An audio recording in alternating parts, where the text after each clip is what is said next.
Hello guys, welcome back to my channel. I hope you are doing well. If you're new here on this channel, I'll be doing IGCSE Physics related content. So I'll be doing past papers, topic questions, and overall revision. So for today's video, as you can see, we're going to be going through space physics. So I would be going through each and every types of question they've brought so far.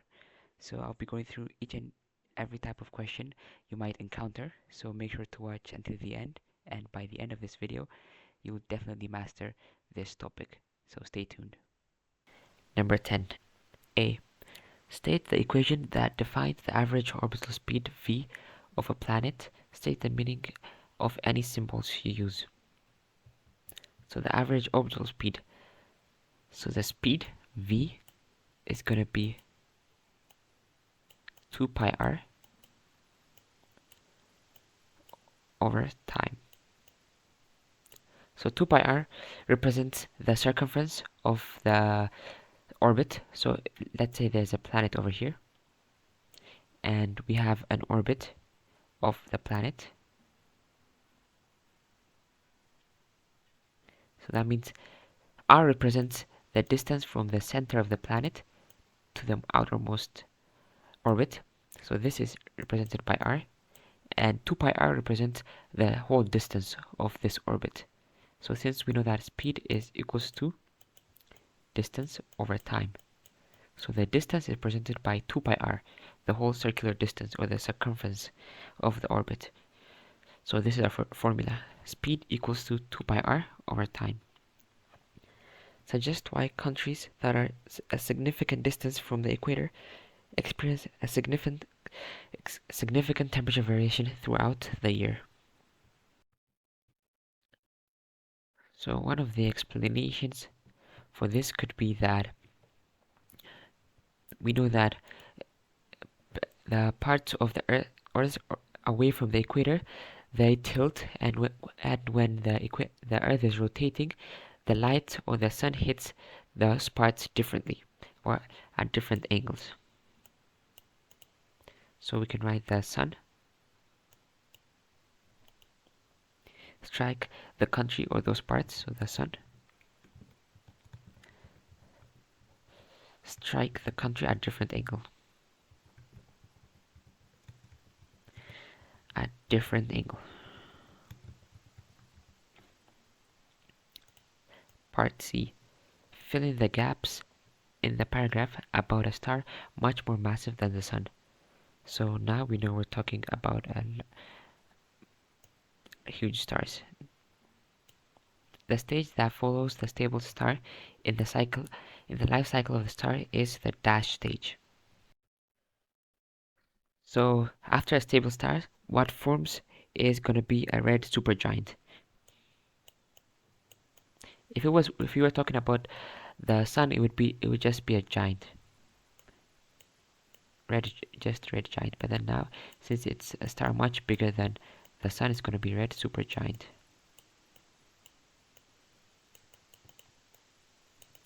So write red supergiant. It then explodes as a supernova to form a nebula. So you need to have a good knowledge of the life cycle of a star. Then after that, this leaves behind a dash and dash. So it's going to be a neutron star.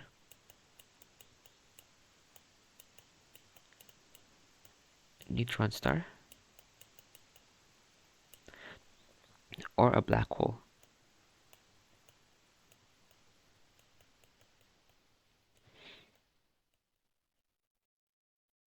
If you want me to do a whole video on the life cycle of a star, make sure to drop it down in the comments.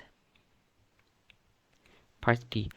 A galaxy is moving away from the Earth with a speed of 33,000 kilometers per second. The value of the Hubble constant is 2.2 times 10 to the power of negative 18 per second. Give the distance from the galaxy to the Earth. Give your answers in light years. So we know that Hubble's constant, or HO, is equals to the speed over the distance. we can rearrange the formula so that distance becomes speed over Hubble's constant. So now we have the distance, which is 33,000.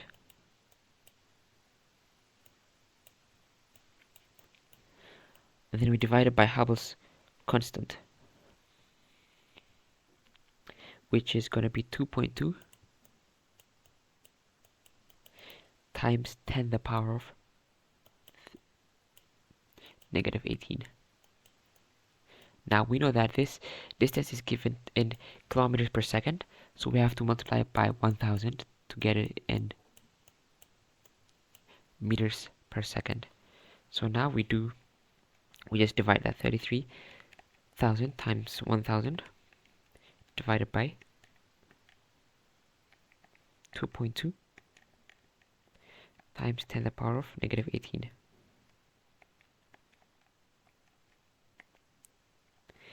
And then that would give us 1.5 times 10 to the power of 25 times 10 to the power of 25. But this distance is in meters, but then we have to convert it into light years.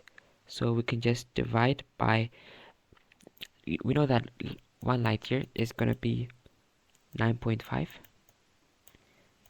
times 10 to the power of 15. So we just divide this by 9.5 times 10 to the power of 15. So just divide it by 9.5 times 10 to the power of 15.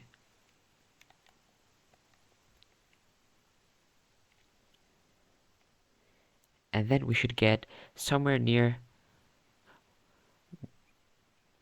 1.6 billion. So we can just write it as 1.6 times 10 to the power of 9. So this is going to be our answer. Number 10. Pluto is a dwarf planet. Figure 10.1 shows the direction of motion of Pluto as it follows its elliptical orbit around the Sun. So this is Pluto over here, and it's moving anti-clockwise around the Sun. Point X is the point in orbit closest to the Sun, and point Y is the furthest away. The orbital speed of Pluto varies as it orbits the Sun. Describe how the speed of Pluto varies as it moves from X to Y and then back to X. So as Pluto is moving from point X to point Y, the speed is going to decrease because it's moving farther away from the Sun. So that means the kinetic energy would decrease, so the speed decreases.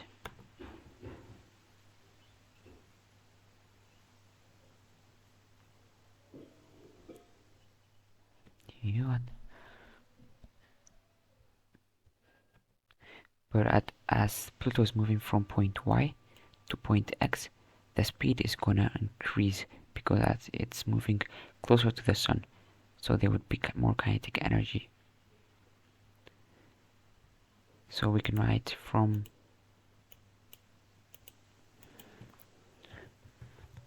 X to Y, the speed decreases, and from Y to X it increases.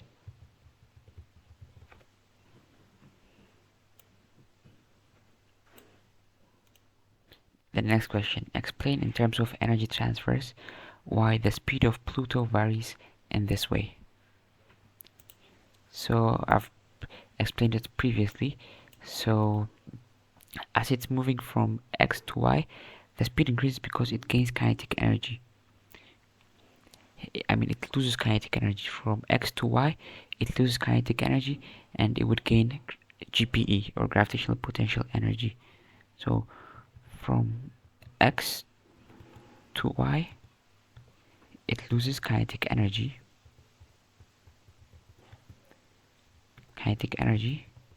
And gains gravitational potential energy. So the loss in kinetic energy will result in decreasing the speed, in the reduced speed.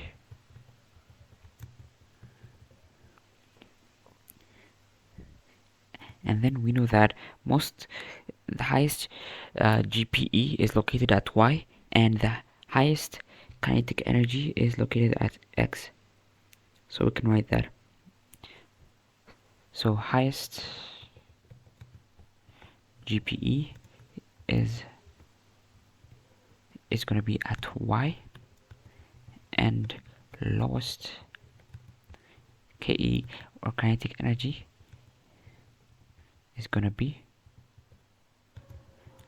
at Y, because when the kinetic energy increases, the gravitational potential energy decreases, so it's vice versa.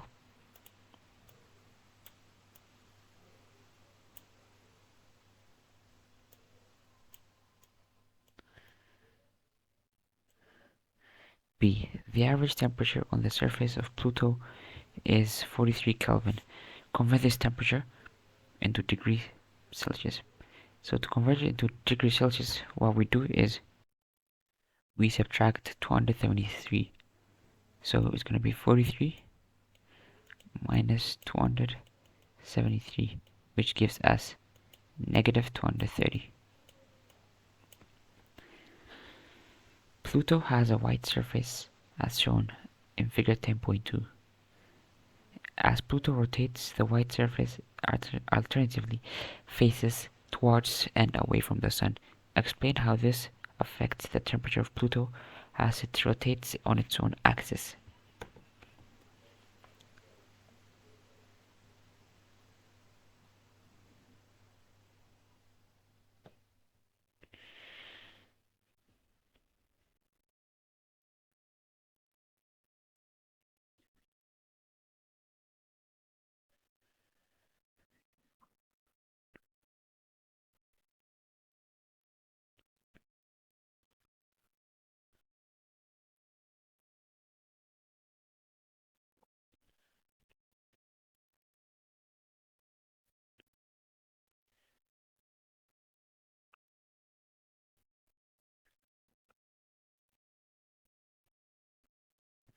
So we know that a white surface is a poor absorber of radiation. So when the white surface is facing the Sun, if the Sun is over here, even though the Sun is not smaller than Pluto, but if the Sun was over here and it's facing the white surface is a poor absorber of radiation. So that means when the white surface is facing the Sun, there would be less increase in temperature. So we can write, when the white surface is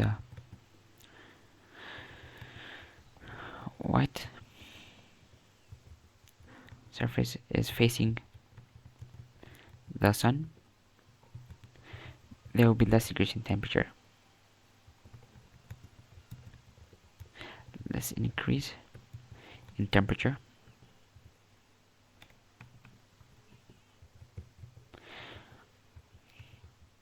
because white surface is a poor absorber of radiation.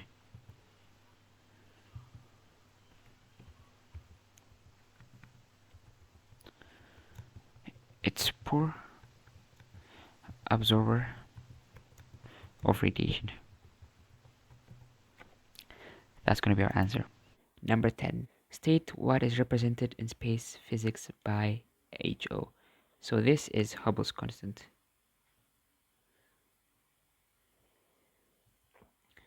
Write down the equation that defines HO in terms of the speed that a far galaxy is moving away from the Earth and its distance from the Earth. So it's speed and distance. So Hubble's constant is going to be speed over distance. That's the formula for Hubble's constant. And the numerical value of a HO is 2.2 times 10 to the power of minus 18. State the unit of HO. So HO. So we can actually derive it because speed is meters per second and distance is in meters.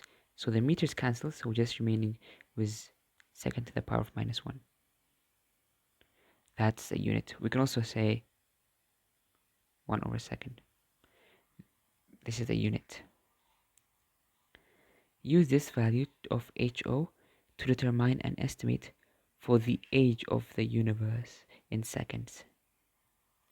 So Hubble's constant is going to be, what was it given?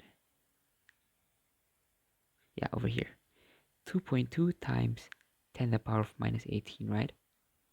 And the unit is in seconds, minus to the power of -1. So to find the age in seconds, that means we could do 1 over Hubble's constant, which is equals to 1 over 2.2 times 10 to the power of -18. That's the age of the universe in seconds. Part B states when cosmic microwave background radiation, CMBR in short, was formed and where we detect it coming from. So cosmic micro CMBR is a microwave radiation which is present all in all of space and all points in space, and then this was formed shortly after the Big Bang theory. So it would be shortly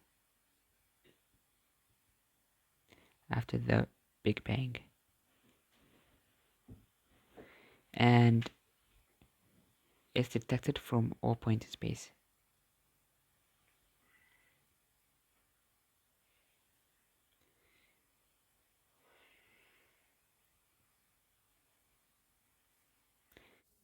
Question number 9. Figure 9.1 shows the Sun as the central dot and the planet Saturn, Jupiter, Earth labeled. So we have Saturn, Jupiter, and Earth labeled SO, JO, and EO. The planets orbit the Sun anticlockwise. From the Earth's orbit, the planets appear aligned. Assume that Saturn takes 30 years to orbit the Sun and that Jupiter takes 12 years to orbit the Sun. On figure 9.1, mark the positions of Saturn and Jupiter 5 years after the original positions shown. Label these positions S1 and J1. Show you're working. Okay, so this question is a bit tricky. So this is the Saturn, and then it takes 30 years to complete a whole circle. So we know that it goes anti-clockwise. So it takes 30 years to do a complete 360 degrees or a full circle. So 360 degrees. And we know we ask the position of Jupiter and Saturn and Jupiter after 5 years. So after 5 years, it would become x. So it would be 360 times 5 over 30. So that would be 360 times 5 over 30. That would give us 60 degrees. So Saturn is going to be 60 degrees from the original position. So S1 is going to be 60 degrees. So I don't have a protractor, but then this angle over here, it should be 360. I mean, it should be 60 degrees measured. So, and we have our point S1. And for Jupiter too, we do the same. Let me use another color for Jupiter.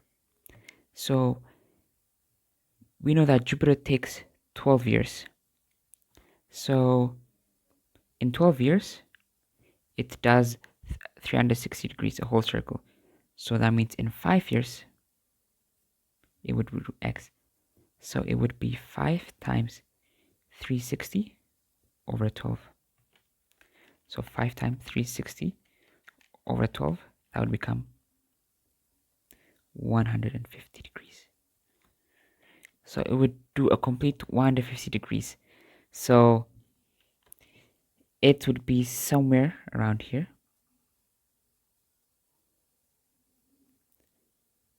So this angle should be 150 degrees. And then Jupiter is going to be somewhere here. We can label this as J1. So we just have to make sure this is 150 degrees. And then for the Saturn, it's going to be 60 degrees.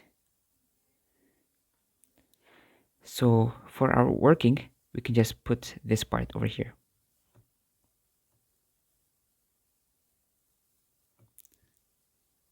We can just put this part.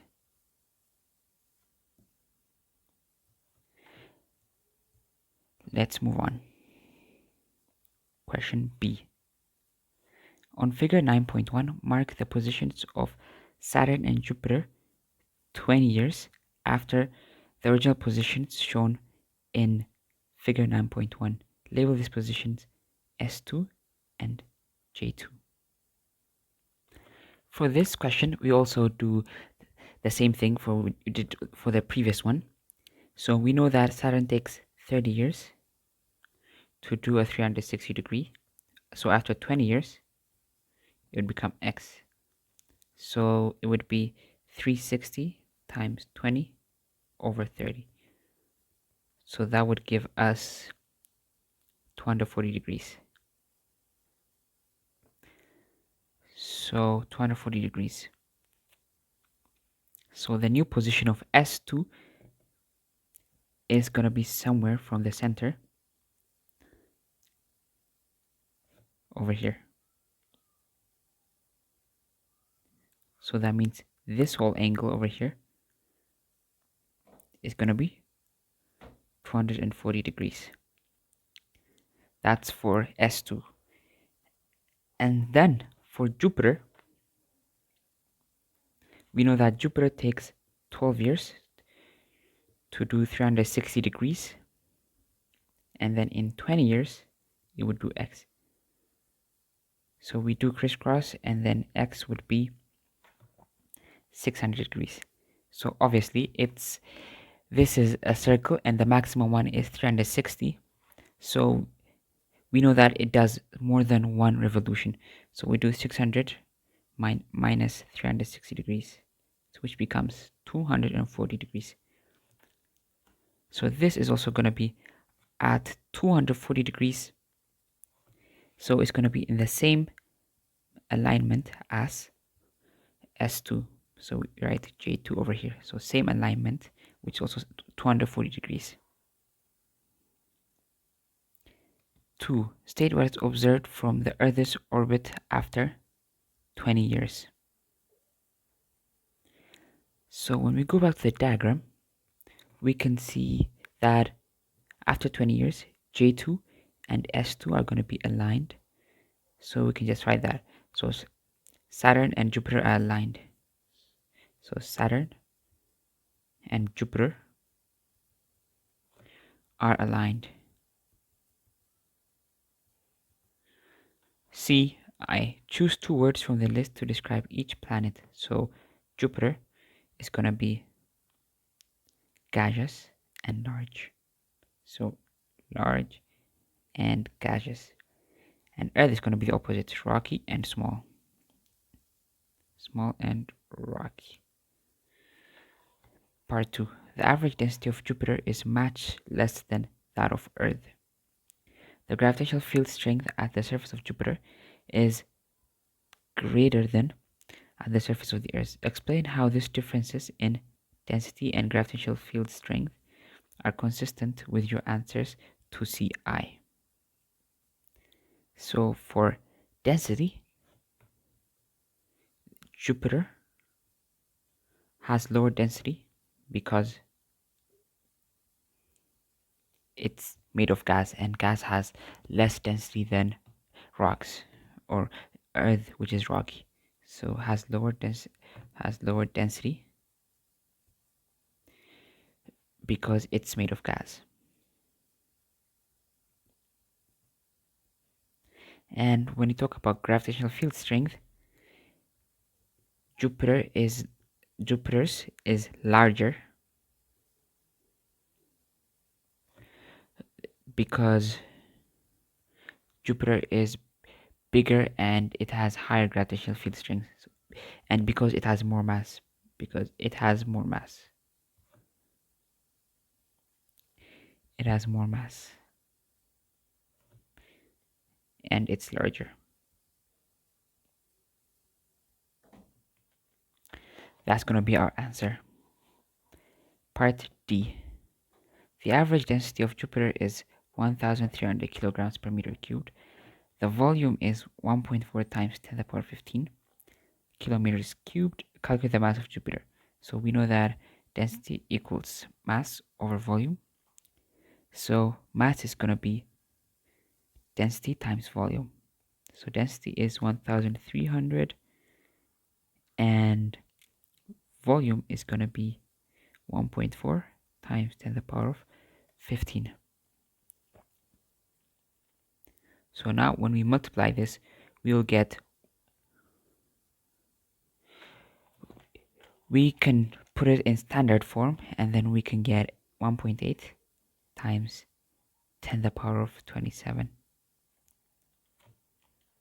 That's going to be our answer. Kilograms, of course. So we can see that Jupiter has a high mass, very high mass. Number 10a, I believe this is the last question. Show that 1 light year equals 9.5 times 10 to the power of 15 meter. So we know that light year is the distance light travels in 1 year. So we have the speed formula, which is speed equals distance over time. We can rearrange this, and distance becomes speed times time. So speed of light, we know it's going to be 3 times 10 to the power of 8 meters per second. But for the time, it's going to be 1 year. But we have to convert this into second. So 1 year is the same as 365 days. So 1 year is the same as 365 days. And 365 days, in each day we have 24 hours. So 24 times 365, we have 8,760 hours in 365 days. And we know that for every hour, there's 3,600. So 1 hour is 3,600 seconds. So we multiply this by 3,600. So we would get like 31,500,000. So 31,536,000. So now we have this. So now we multiply 3 times 10 to the power of 8 times 31,536,000.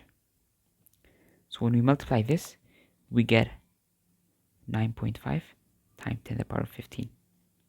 So we have proved it. BI. State one measurement that is taken when determining the speed v at which a galaxy is moving away from the Earth. So that is going to be redshift. Because redshift is what we use to determine the speed of a galaxy moving away from the Earth.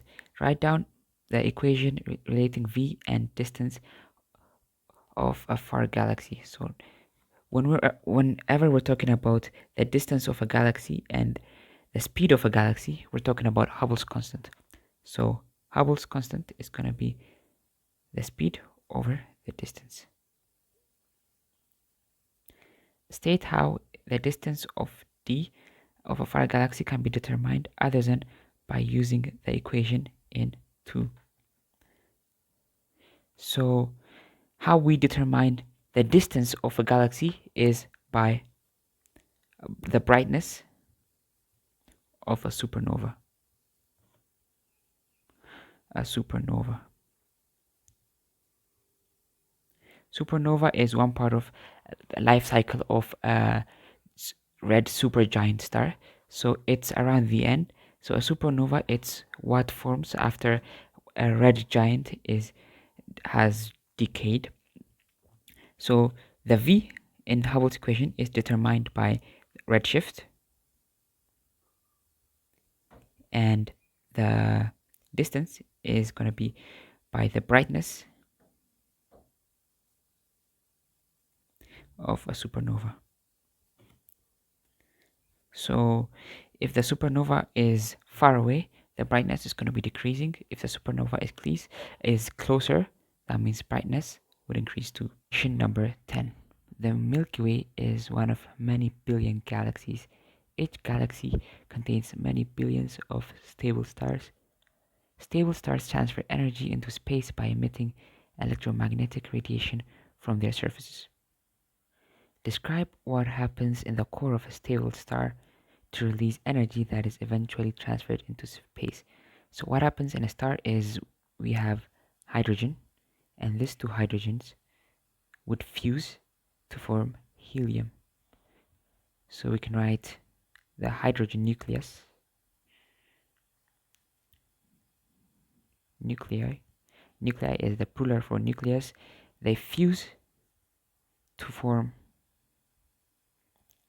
helium nucleus by the process of nuclear fusion. Process of nuclear fusion. Part B. On the Earth, light from distant galaxies is observed and analyzed by astronomers. This information is used to determine the speed at which the galaxy is moving away from the Earth. Described how the observed light is different for when it was emitted. So whenever let's say a galaxy or an object is moving further away, that means the wavelength would increase. And when the wavelength increases, it would become more redshifted. So when we look at the electromagnetic spectrum, and when we look at the colors, we have Vib, Gior.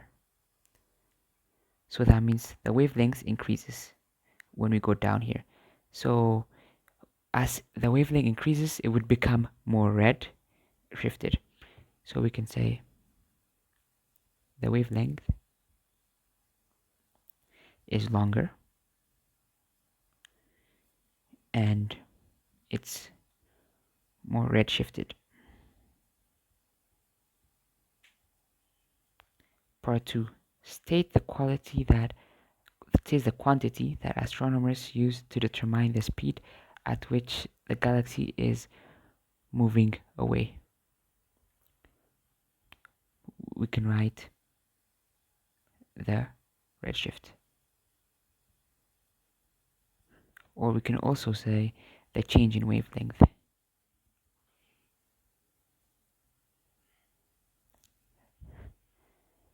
Part C. The Hubble constant is equals to 2.2 times 10 to the power of minus 18 per second.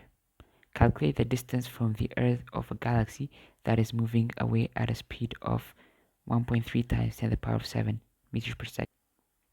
So the formula for Hubble's constant is going to be velocity over distance.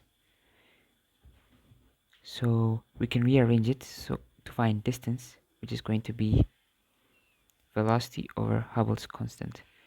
So we can have 1.3 times 10 to the power of 7 over 2.2 times 10 to the power of minus 18. So when we calculate this, it would become 5.9 times 10 to the power of 24. Part 2. Calculate an estimate for the age of the universe. Give your answers in years. So we know that the Hubble's constant is per second. The unit is per second. So to find age, what we can do is we do 1 over the Hubble's constant. So it would be 1 over 2.2 times 10 to the power of minus 18. So that would give us 4.5 times 10 to the power of 17. This would be our answer. But then the problem with this one is it's in seconds. So we have to change it into years. So to easily convert from seconds to years, so we have 3,600 seconds in 1 hour. So, but then we have 24 hours in a day, and we have 365 days in a year. So that would become 3,600 times 24 times 165, which would give us 31.5 million, or times 10 to the power of 6. So we just divide this answer by 31.5. So that would give us 1.4 times 10 to the power of 10 years. So this is our time in years. Table 9.1 gives information about 3 planets in the solar system. So we have Earth, Jupiter, and X. So we have the mass, which is, okay, the masses, and we have the average distance from the sun. So we can see that X is closer to the sun than the Earth, and orbital periods. Okay, so we have the orbital period and the gravitational field strength. State the name of planet X. So to state the name of X, so we have the distance. So this distance from the sun is shorter than that of Earth, but then it's not, they don't have like a very big difference, so it can't be Mercury. So it only leaves us with Venus, because we have Mercury, Venus, and Earth. So the distance between them is not very big. If it was like a very big difference between the distances, it would have been Mercury, but in this case it's Venus. Describe the relationship shown in table 9.1 between the mass of a planet and the gravitational field strength of its surface. So we can see that a higher mass has higher gravitational field strength. So the higher the mass, the higher the gravitational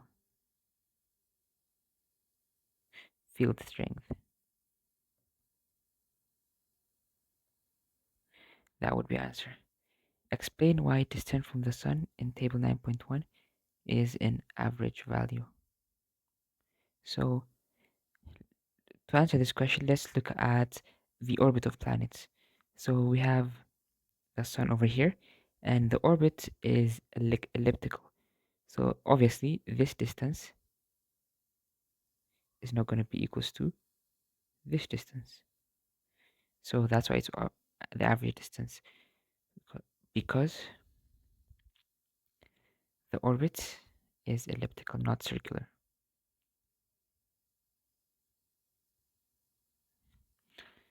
And not circular. Show that the average orbital speed of the Earth is approximately 30 kilometers per second. Okay. So we have the distance, average distance from the sun. So let me just remove this part. So if we draw it,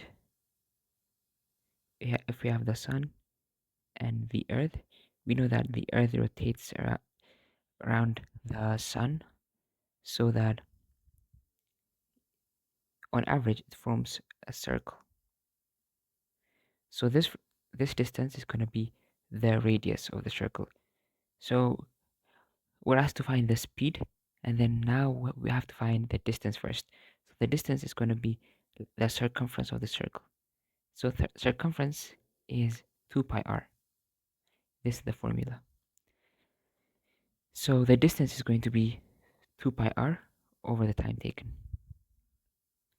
So the time for orbit, we know it's 365.2, but that is in days. So 365.2 days.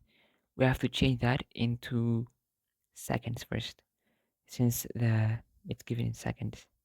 So we multiply it by 24. Now it's in hours. And 1 hour is 3,600 seconds. So we multiply it again by 3,600. So approximately that would give us, 365.2 times 24 times 3,600. That would give us around 35.5 million. So we divide that 2 pi r, so 2 pi times the radius is 149.6.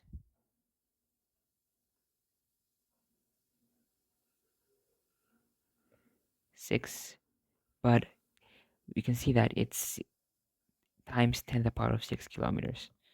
So we just have to write times 10 to the power of 6. So 2 pi times 149.6 times 10 to the power of 6. And then all this divided by the time. So that would give us 29.78 kilometers per second. This is approximately equals to 30. So that's how we prove it.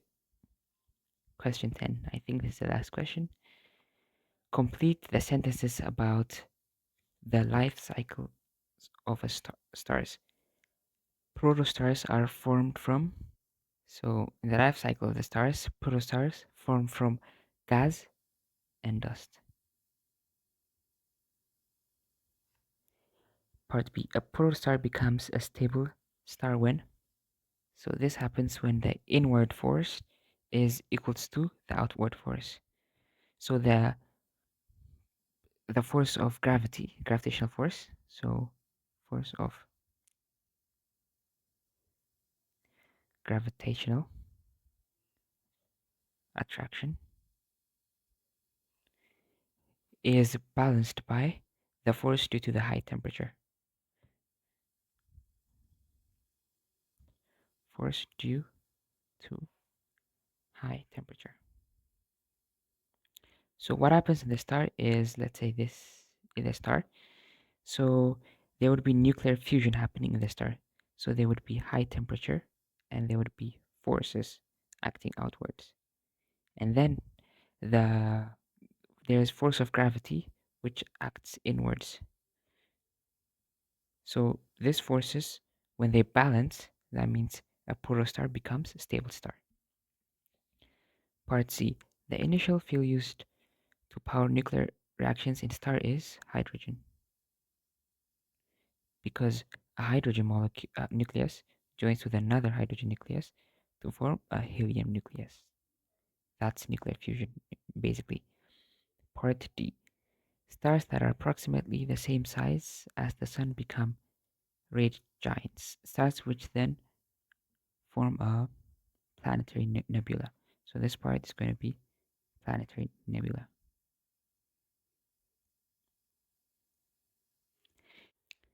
And for today, that was the last question.